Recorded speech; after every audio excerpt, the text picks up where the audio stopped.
আগে মানুষ মিথ্যে বলতে ভয় পেত পাপ হবে বলে, আর এখন মানুষ সত্যি বলতে ভয় পায় বিপদ হবে বলে।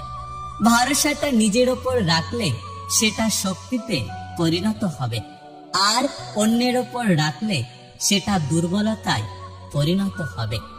উচিত কথা বলা মানুষগুলো সবসময় সবার কাছে একটু খারাপ হয়। একটা কথা কি জানো তো, স্মৃতি হত্যা করতে পারলে এই শহরে কেউ আর আত্মহত্যা করত না। মানুষ যখন বদলাতে শুরু হয় তখন হ্যাঁ, আচ্ছা, ওকে ছাড়া হয়তো আর কিছুই বলে না। মানুষ তখনই কাঁদে যখন তার মনের সঙ্গে লড়াই করে হেরে যায়। একটা বাস্তব সত্য, যাদের মনটা ভালো হয় তাদের কপালটা অনেক খারাপ হয়। পৃথিবীর সবচেয়ে সুন্দর প্রতিবাদ হলো চুপ থাকা। অন্যের ঘুম কেড়ে নিয়ে শান্তিতে ঘুমিয়ে পড়া মানুষগুলো হয়তো কখনোই জানতে পারবে না ঘুমহীন রাত কতটা কষ্টের হয়। সরল মানুষ যদি দেখো হঠাৎ চালাক হয়ে গেছে, ভেবে নিবে জীবন তাকে অনেকবার ঠকিয়েছে।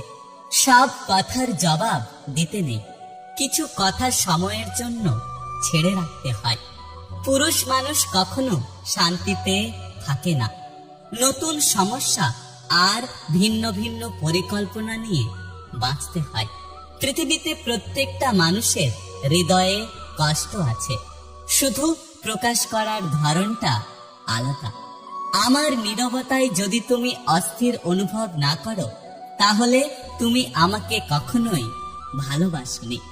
বিষাক্তক এই স্মৃতির শহরে জেগে থাকা সহজ, কিন্তু ঘুমিয়ে পড়াটা অনেক কঠিন।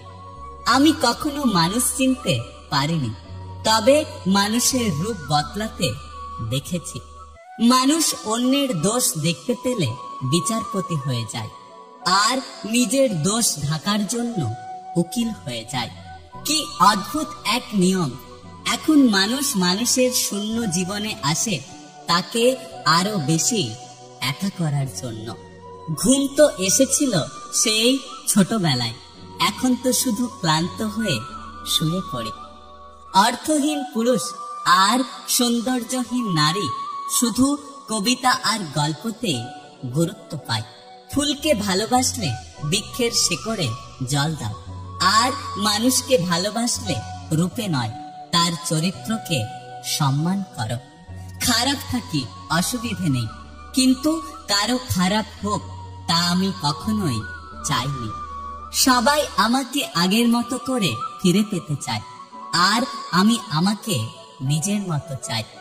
আগে আমি দুঃখের গল্প পড়তাম, এখন আমি নিজেই সেই গল্পের মূল চরিত্র।